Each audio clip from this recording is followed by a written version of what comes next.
In over 3 decades, I've learned that truly great car dealerships are only great because of one thing: leadership. So I'm sitting down with the great men and women inspiring automotive on Tim Talks, automotive leadership and beyond. Welcome once again to another episode of Tim Talks Leadership and Beyond, where we always say no one is smarter than everyone. Let's just continue to get better together. I have the privilege of having, in my little country hillbilly opinion, in all seriousness, probably one of the smartest people, I think, in the automotive space today. Every time I've had the privilege to hang out with this young man, I am blown away, not only of his knowledge of the space, in and out of the dealership and the software space, just on his leadership and what he's doing and what he sees. Just talking right before going live, just what he sees in the space and how he sees it, I think is incredible. You are going to have an incredible 30 minutes with us today.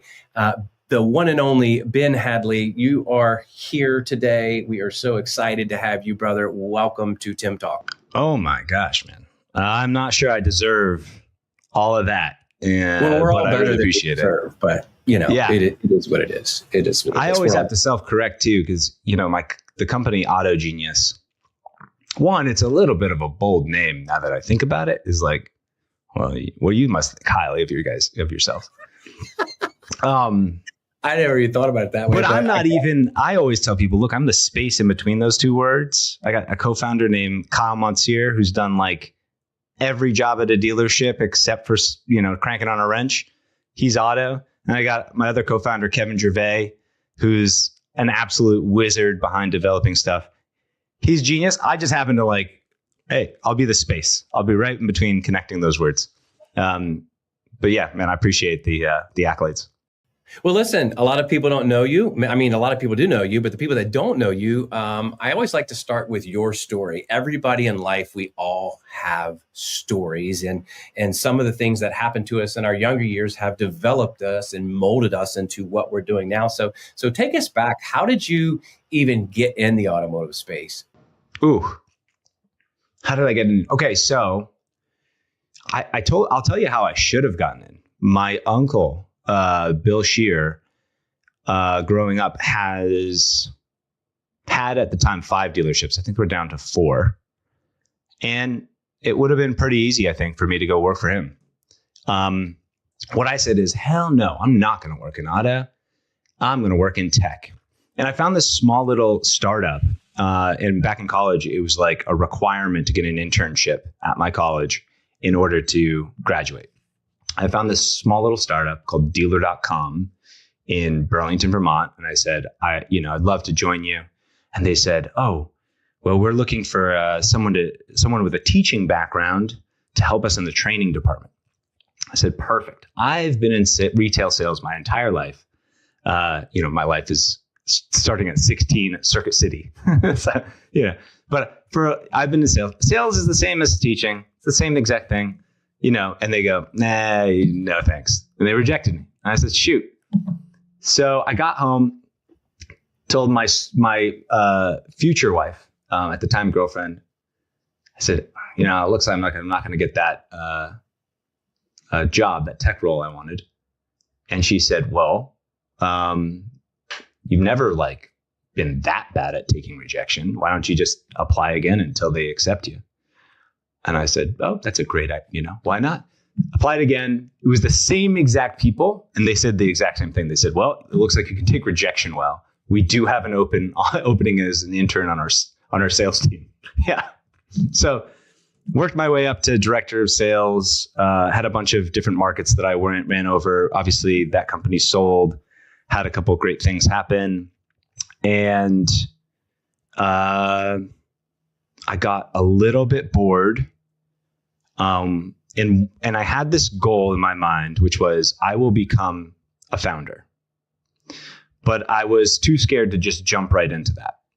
And so I made a plan. I said, what I'm going to do is I'm going to slowly become employee number 1. So I went to a company called Clairvoy.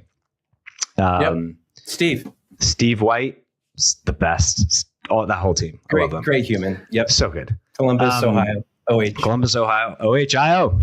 There you go. Half my family's from Columbus. I go there as like employee 12, I think.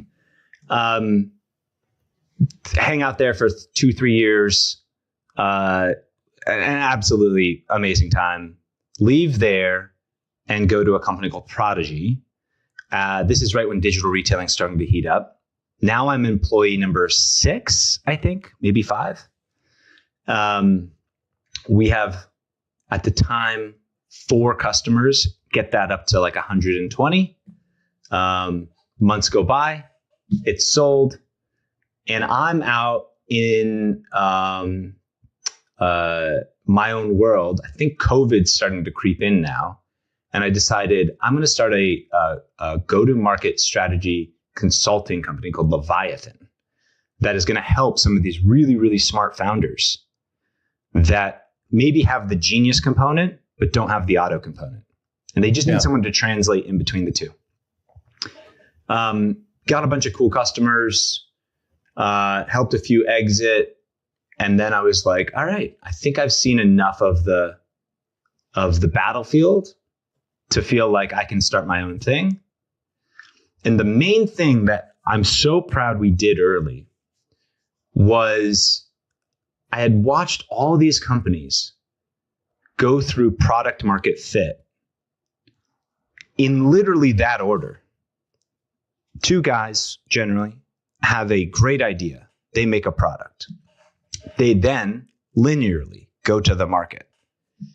They then hope to God that they have fit. Oh, but they don't. And so then you have this iteration phase. And iteration is sort of just a fun, positive way of saying wasting time and money and resources to go find that fit. So I said, wait, what if we knew exactly who we wanted to work with? And we've created a community first. We did market first, then product, and then fit. And so we made this community. I made 0 money for, I think, 2 years out of anything, and just grew that community and grew it and grew it and grew it, and had some of the, we still have, I think, the most powerful group of members in automotive. It's something like, they represent something like 5,000 something dealerships at this point. And if you actually mapped out the amount of members, it's like maybe 200 something members representing 5,000 dealerships, but also representing over $1 billion in ad spend and in tech spend every year. So there's this group of 200 that have just enormous outsized influence over our industry. And the funniest part about that is there's like 1 or 2 of them per 10 rooftop to higher dealer group. What you find is that there's this like almost lonely island of individuals at a dealership called the marketing department that are just served all of the craziest problems. And they don't grow at the same rate as dealership growth. Meaning you'll watch a 5 rooftop dealer group absorb another rooftop, another rooftop, another rooftop. And it's still just one guy, one girl doing all of this work. Yeah. And so there's this need for them to be able to talk about, hey, what is everybody doing about the change on Google's algorithm? What are we doing about how Facebook just made a change? All of those conversations. And then eventually, a couple of them started really talking about things they could not fix. One of which would be eventually the birth of the idea of what we do today, which is speeding up sites.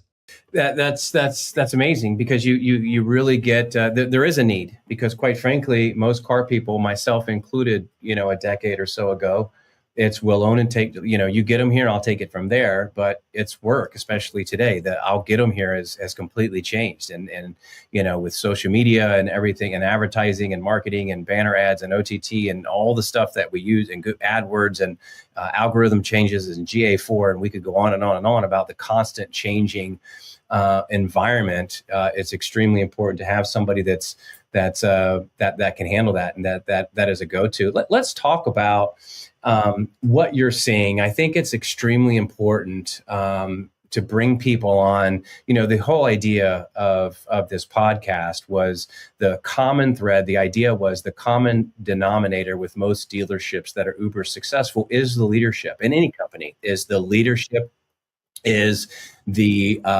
culture per se. But as we all know, whether you're on Clubhouse or you're at Digital Dealer or an ADA or a Passion Event or wherever you're at, there's a lot of people that everybody's Miss America on a pitch. Myself, like everybody's great, right? Yep. But what happens and what actually moves the needle is what really desires, is my desire. What, forget my report. Forget what does your source report when you tag an event, what does that say? And is that selling more cars? You said something about creating a brand before we came on, and I thought it was so good. I'm not going to steal your thunder. Would you just talk about that? And in fact, let me back up a little bit.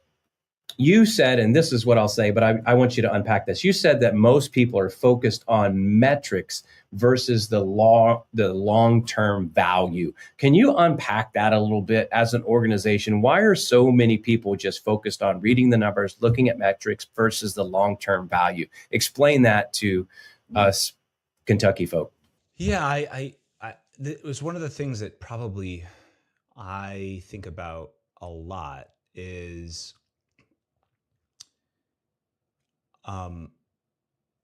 and I'm maybe still guilty of it, but I was definitely guilty of it throughout a lot of my career, which is choosing the easiest path to a solution will often involve showing someone some numbers. And there's a couple different reasons for that. But let me unpack the first thing I've noticed, which is back in the day, 2008-ish, you could just go in and say, because there was literally dealerships that didn't have a website. You could go in and say, how many cars did your newspaper sell you? And they go, I don't know. You go, I can tell you how many cars a website will sell you. And they go, sign me up. That was great then. But fast forward almost 20 years, and all of the decisions we make are almost based on an immediate gratification within the 30 days that we're operating. So what you see is, what's the ROI on that? What's the, on every single decision? And what that then causes is sort of a reinforcement of short-term immediate gratification.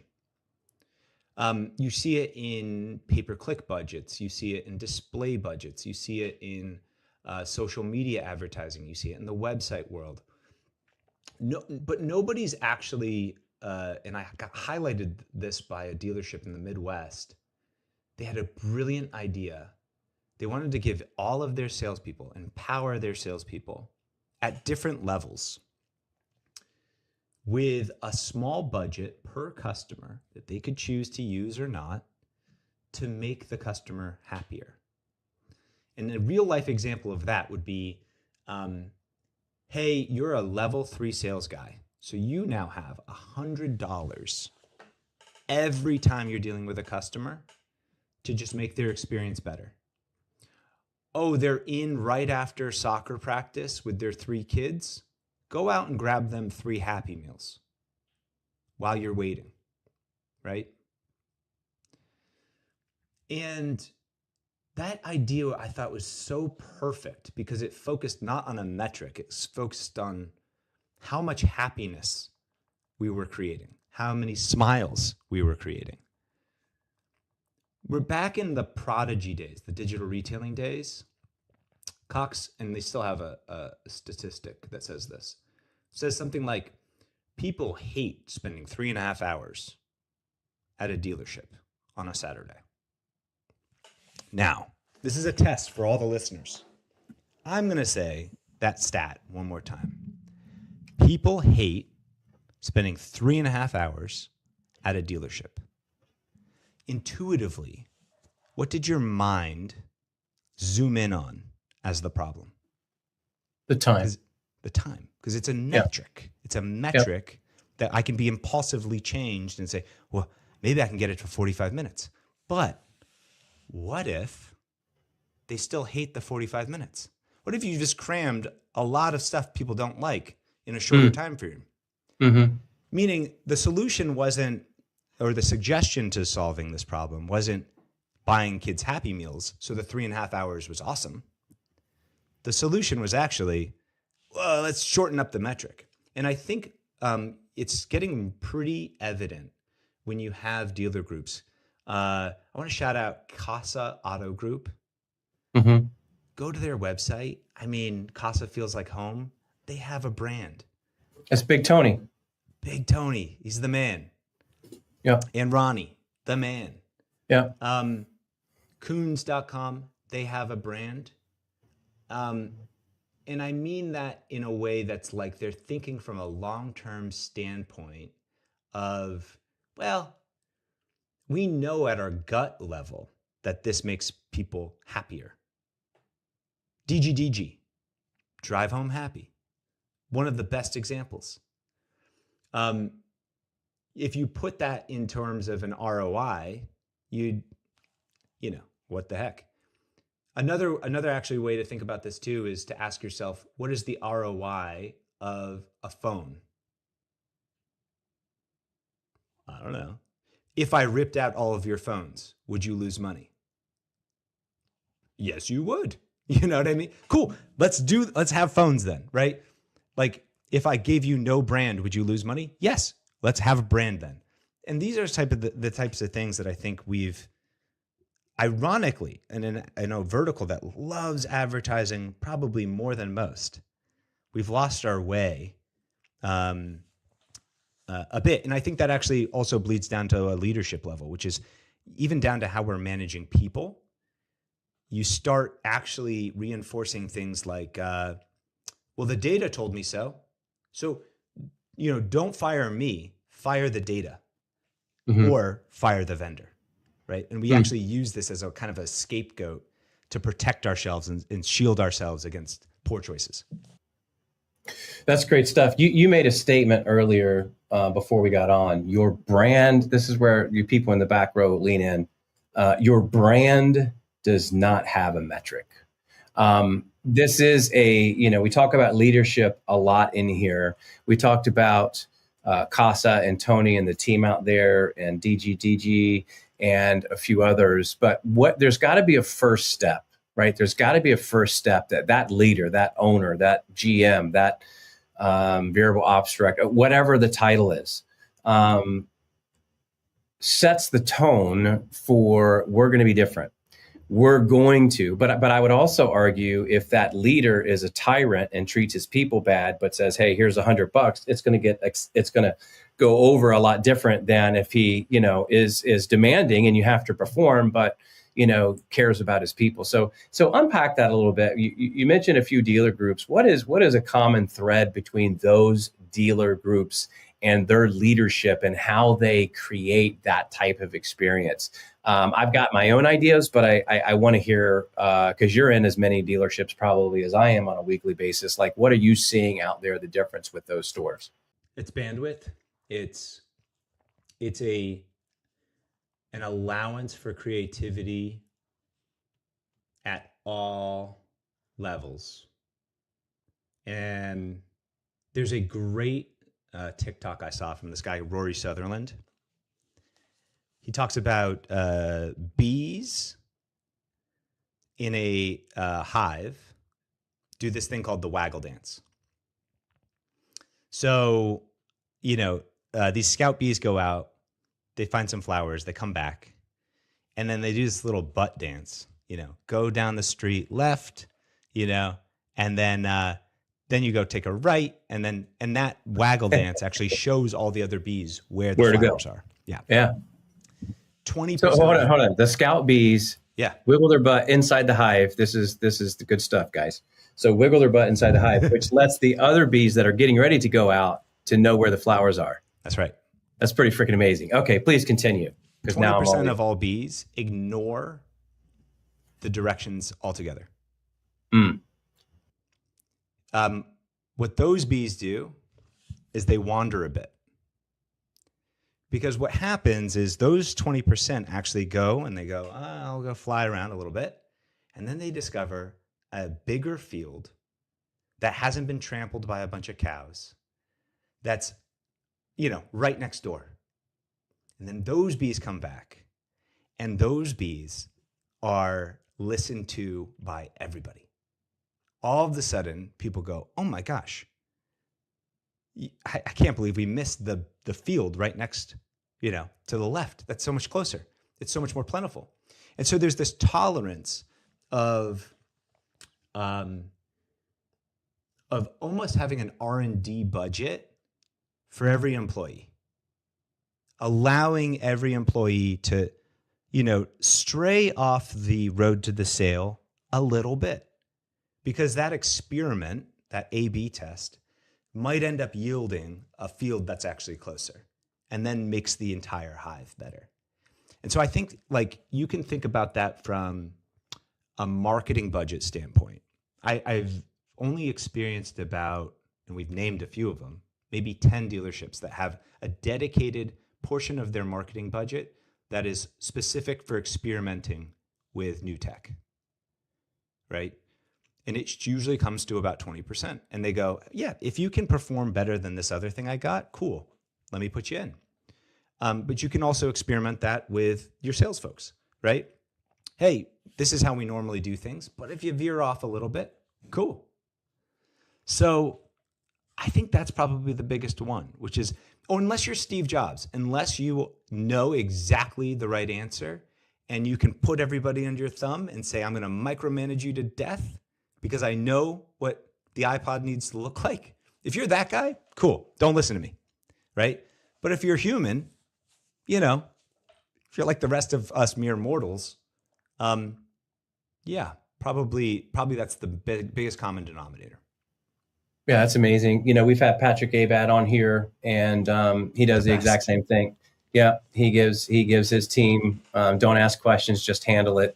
I think it's, he experiments with a lot of stuff too. He's got different levels of salespeople. He's got people that just greet people. He's got people that don't even need to go to the desk, and he allows them the autonomy to, appraise their own trades. Here's a certain amount. And I don't know, I don't want to mess it up. It's $100 or $300. I don't know, but to make those people happy. And he has created a brand.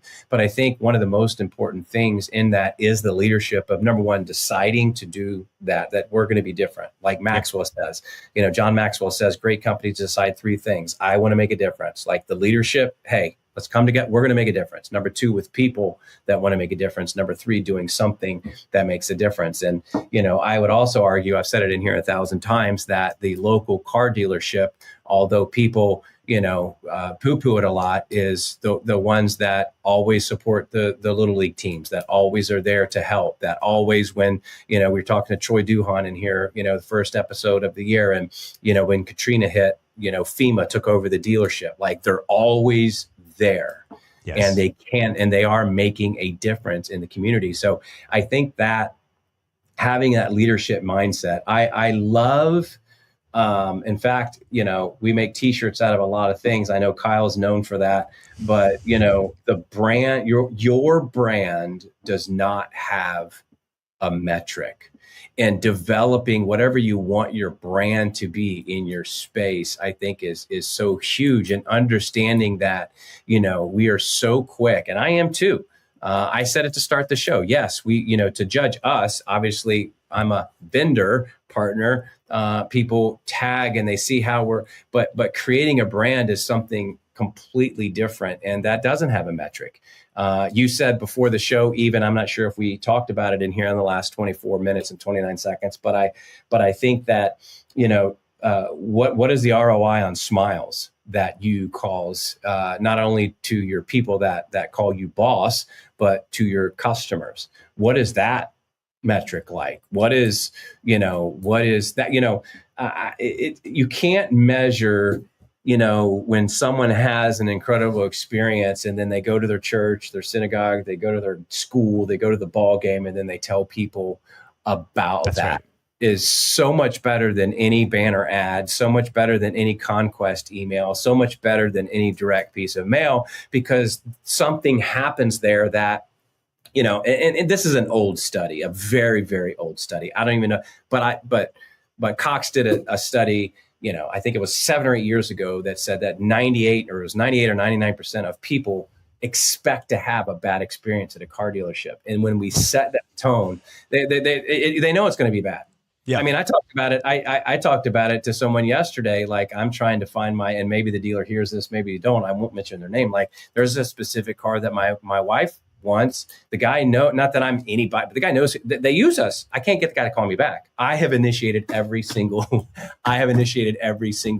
conversation. And, hey, are you working tomorrow? No, I'm off. Are you coming? All this stuff. And I'm like, dude, just give me some information. I asked him to find me a car for her. And can you find one? Yeah, for you, I can find it, but nothing. So I'm just go there. But I mean, it's when we do the little things, I really think it makes a monster impact in understanding. I love that. And we might get Kyle to make a t-shirt. Your brand. Yeah. I mean, look at it from a, also I will make the case again from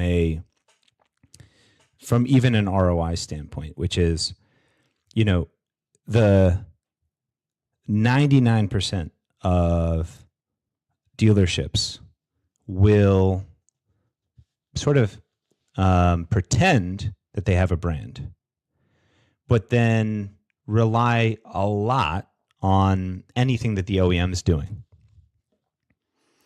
Whether that's tier one marketing, whether that's, the type of chairs that they have to buy, all of those things. And I get there's complexity in that, but there is so much blue ocean in the world of just saying, hey, not only is the benchmark of having a brand low, like we can easily stand out here, but also the amount of competition is insanely low too. Do you know what I mean? So it's like, why would you not be investing over there other than, the excuse of, well, what's the ROI?